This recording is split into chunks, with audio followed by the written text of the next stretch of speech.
কি হলো? বাজাচ্ছেন না কেন? বাজান। আরে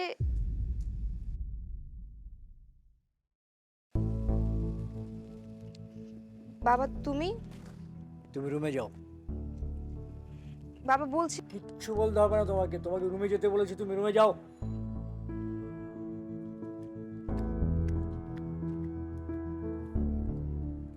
এই ছেলে, এই তুমি সত্যি করে বলো তো, তোমার আসল উদ্দেশ্যটা কি? তুমি কি চাও? কাকা, হ্যাঁ, খবরদার খবরদার, তুমি আমাকে কাকা বলবে না। আমি তোমাকে প্রশ্ন করেছি, সেই প্রশ্ন উত্তর দাও। দেখুন আপনি আসলে যা ভাবছেন আমি আসলে সেটা না। তাহলে তুমি কি? হ্যাঁ, আমি আপনার ভাইয়ের ছেলে। চুপ, একদম চুপ। খবরদার তুমি এই কথা বলবে না, আমি এটা কখনোই মেনে নেব না। আমি তোমাকে কিছু টাকা দিই, তুমি চলে যাও প্লিজ।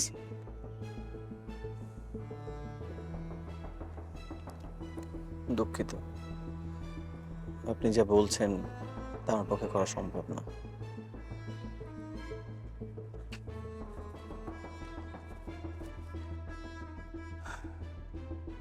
না, আমার মেয়ের হাবভাব তো খুব একটা ভালো মনে হচ্ছে না।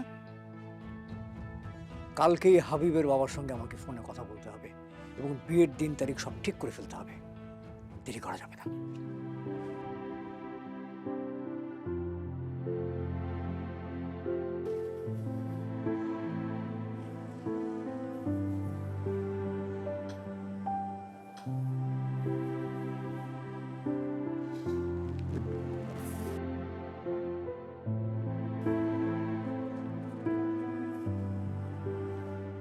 এই যে মহারানী, কোথায় যাওয়া হচ্ছে?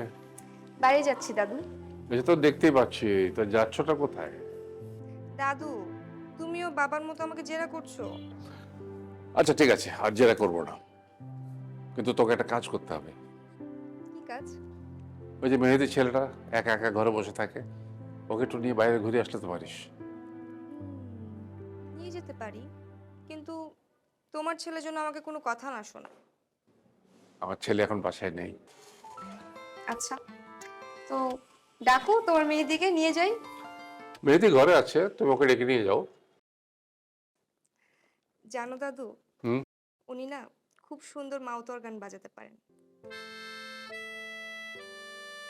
হুম, তাহলে এই কদিন ধরে যে মাউতার গান শুনছি, মেহেদি বাজাচ্ছে। হ্যাঁ দাদু। জানিস, তোর বড় চাচা খুব ভালো মাউতার গান বাজাতে পারতো, ওটা এখনো ওর ঘরে আছে। বলো কি দাদু, তাই? হ্যাঁ রে, এবার আমি নিশ্চিত ও আমার মিরাজেরই সন্তান।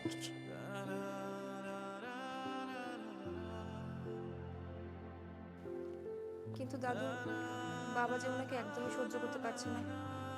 বাবা সবসময় ওনার সাথে খারাপ ব্যবহার করে। আহ, সে গত রাতে খাওয়ার টেবিলে ওর সাথে খুব খারাপ ব্যবহার করেছে, কিন্তু ফিরোজ ভুল করছে। যা, তুই ওকে নিয়ে ঘুরে আয়, যা। ঠিক আছে।